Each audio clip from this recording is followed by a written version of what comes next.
Hello YouTube.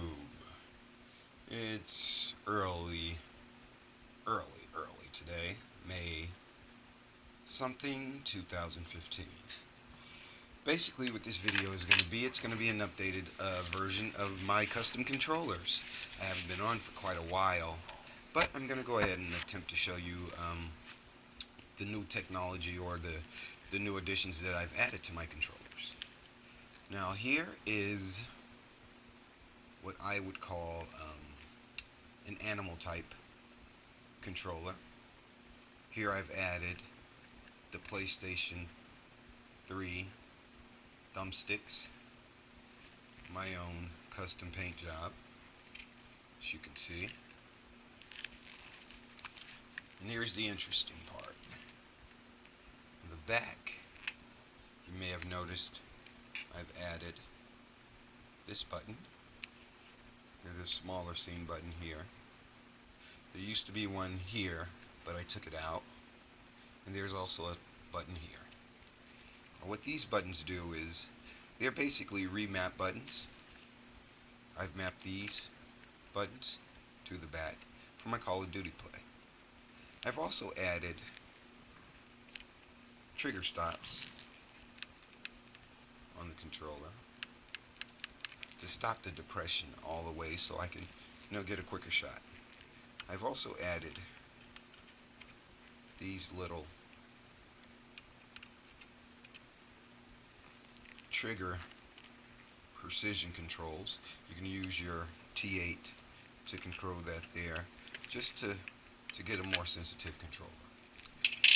Alright, to show you what I've done on the inside, I'm not going to do a full on repair video. I'll just basically show you what I've done to attain this.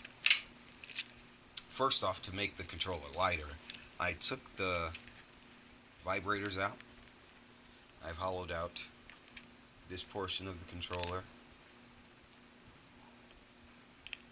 for placement of my buttons.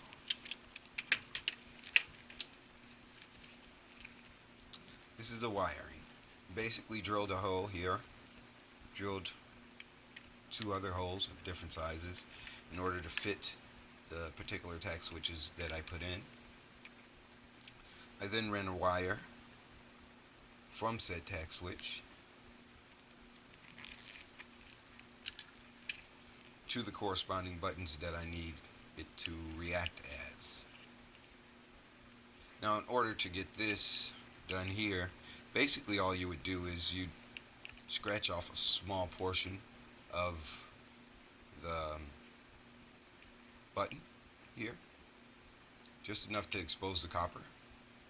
You then solder your wire to that, top and bottom, and then lead it directly to your tack switch. If you need a in-depth detail, it is possible I can make a video, but I feel this is,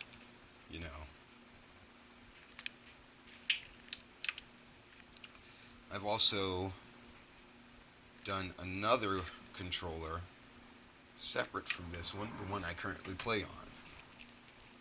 Now this is what you all would call a beast or animal or whatever, scuff type controller.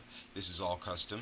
This is a PlayStation controller, well, PlayStation analog stick from a PlayStation controller. This is not a store-bought replica. On the back you'll see I've done the same thing almost.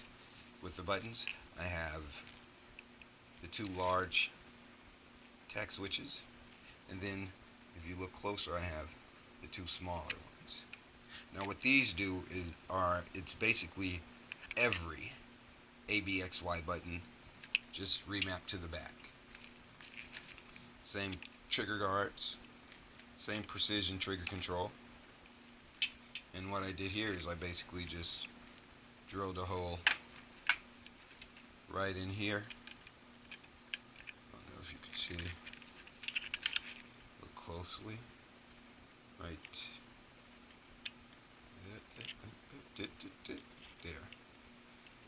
Just made a mark, drilled a hole, and then saw how my controller reacted from there. And basically that's it.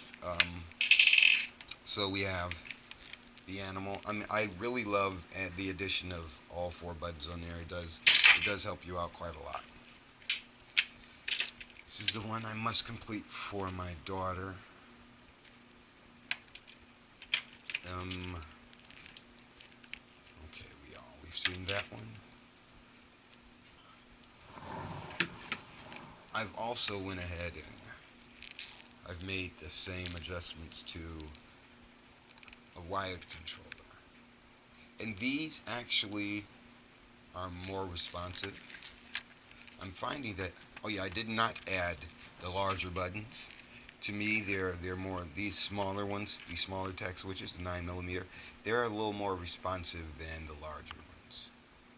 So I just went with this. I was actually also going to add the paddles, but I didn't find it necessary, being that I have my button in the curvature of the controller.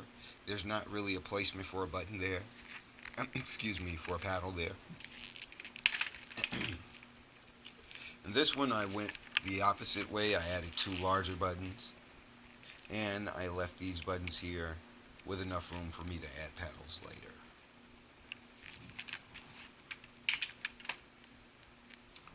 And basically that's it. It's the updated version of the custom controllers. If it's needed for me to go in depth about how I actually did it, make a tutorial video, that's fine. Leave a question or comment, and I'll do my best to get that out to you. So, thank you very much. Oh, one place I guess we would be interested in the parts. All right, as you can see.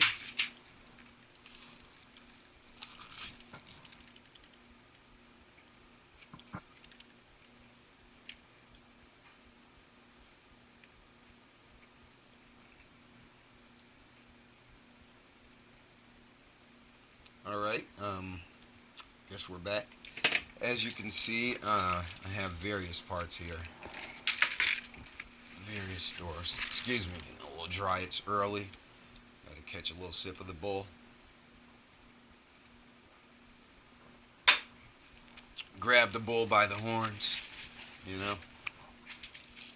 All right, I'm going to take you through this rather quickly. Okay, here we have various thumb grips. You're going to need those for um, hours of gameplay. If you're going to do an all-nighter, definitely. I got these tack switches from Radio Shack. I'm not certain if Radio Shack is still in existence, so you might just need to go online and find tack switches of various sizes, whichever ones you'll feel comfortable playing with. These are the 9mm. These are the ones that are usually used. These are the ones I use currently for the smaller ones that you would want to add the buttons to. Well, the paddles, excuse me. Glue, in case you're going to need that. Also here we have various parts from various controllers. This is we don't want to say the graveyard because most of this stuff will be recycled, but this is for personal use. If I was to do a controller for someone else, then everything would be bought brand new. And that's basically it. So, there you have it. The updated controller setup.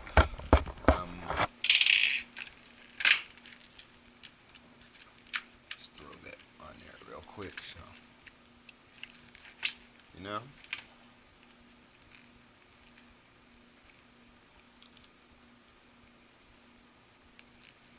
And that's basically it. My custom controller updated 2015.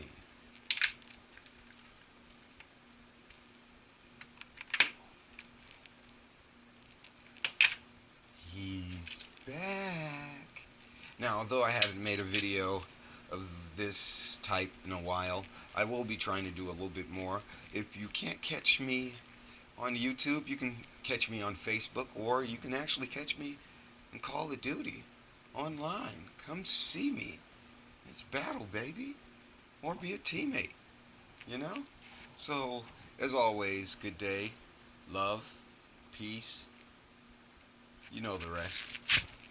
Scarface out.